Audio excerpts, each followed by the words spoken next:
အားလုံးပဲမင်္ဂလာပါဗျာ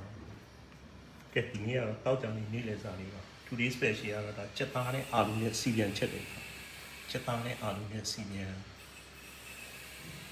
ဒါတော့ငပိပါခင်ဗျာငပိဒါတော့ကစွန်းရွက်ကျော်Today special တော့ဒီကတော့ဒီဟာတည့်ရပြီးတော့ဗျာရှယ်ပေါ့ခမင်းစားလို့တော့မင်းဘူးဗျာတည့်ရပြီးတော့ဒီအပြီးတောက်ထားတယ်ပြီးတော့အရေတော့ကပဲဟင်းချက်တယ်ဗျာဒီနေ့ပဲဟင်းချက်ပါတယ်အရေတော့ကကျွန်တော်ဗီဒီယိုကိုအဆုံးထိကြည့်ပြီးကြတယ်တယောက်ချင်းစီတန်းအောင်လည်းကျေးဇူးတင်ပါတယ်ဗျာကျွန်တော်တို့နောက်ဗီဒီယိုတွေမှာပြန်တွေ့ပါမယ်ခင်ဗျာချက်သားနဲ့အာလူရှယ်ပဲဗျာ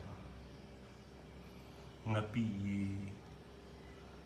ကစွန်းရဲ့ကျော်special ဒီမှာတည့်ရပြီးတော့ good ပဲဗျာကဲအားလုံးကျေးဇူးအထူးတင်ပါတယ်ဗျာ